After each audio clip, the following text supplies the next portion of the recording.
of our questions and answers on or practical practice on Christianity.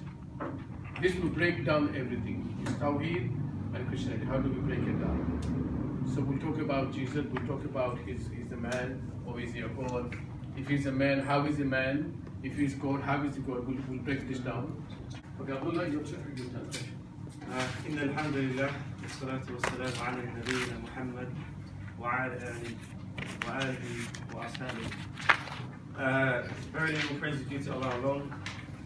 May the peace and blessings be upon Prophet Muhammad and his family and his companions and all those who follow his message until the end. So just to recap briefly last week, brother, do you want to demonstrate to me anything that you remember from last week? Anything particular that stood out about Christianity?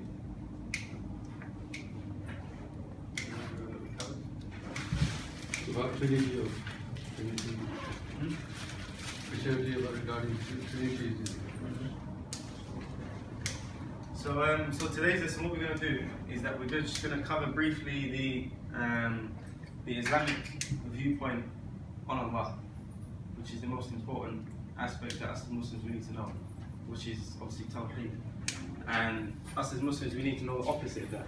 And obviously in this perspective we're talking about Christianity, which is the opposite of Tawheed. So we're going to use the knowledge of what we know about Allah and how we use that as a criteria against Christianity. So in John 1:18, it clearly states that no one has ever seen God. And also in Exodus 33:20, that's EXODUS. 33:20, it says, "But he said, you cannot see my face," speaking that this is what Allah said. "You cannot see my face, no man has seen me, no man can see me and live." Obviously this is the Islamic perspective, right? Because no one can see Allah. If you see Allah, of course you will cease to exist. This story relates to Musa. Exactly. We had a discussion here. So Allah said no man has seen yet. So when Moses went to see the light of Allah, just a glimpse, obviously the mountain shattered and you know the story. So this goes from there. So obviously you know that no one has ever seen God. Has anyone seen Jesus? Of course. Yes. Yeah. So obviously in this case, he doesn't fit this attribute. Yeah? The next one, which is complete knowledge, or all knowledge. Knowledge of the unseen. Now in Mark 13:32, it says, Jesus says in quite a long verse, it says, "No one knows the knowledge of the hour." He was asked by someone, "Do you know the hour, when the hour will come, when everything will cease to exist?" He said, "No one knows, not even the angels, not even the Son," referring to himself. Only the Father knows. So basically, just write all knowledge. Just say that Jesus didn't know the hour. Mark 13:32. Yeah.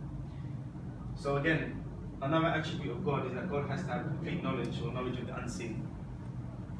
Jesus didn't have it. Yeah. So that's another one. Obviously, we know even if it's 1%, you can't call that God. God has to be 100%. But just for argument's sake, you make it worse for them. Yeah. Next one.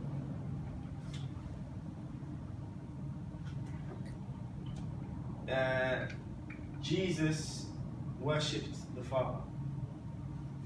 Yeah? This is just a side note.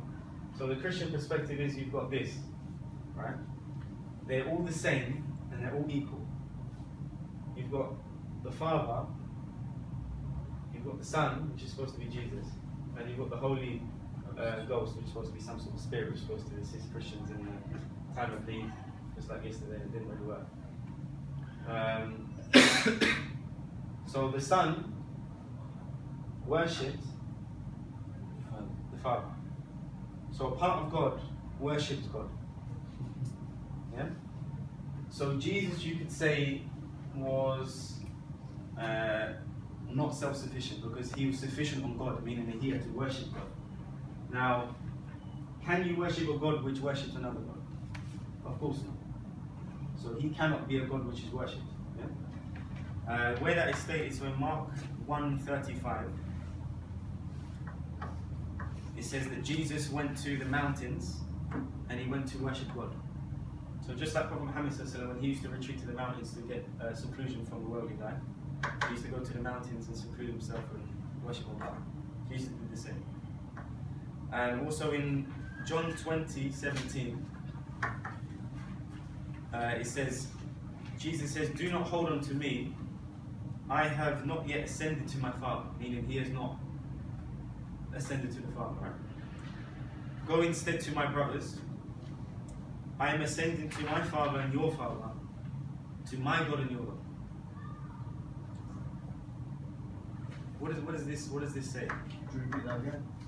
So basically, Jesus is saying in Mark. Next week, inshallah, we'll have on Quran.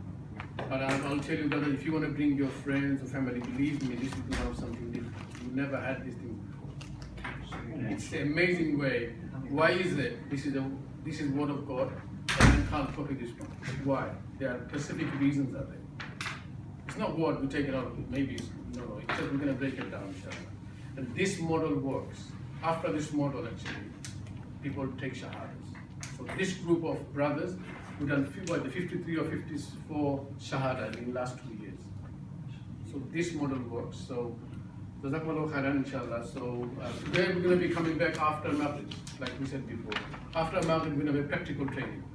So in that training, inshallah, you can ask any kind of questions, and we will ask you maybe any kind of questions. You need to be asking a hard question that thing doesn't make sense at all, rude, naughty, anything you can ask. So I'll leave with Abdullah now, inshallah. I'll give you all the papers for today. Today we made it very easy for you to understand the table here. Yes. Inshallah.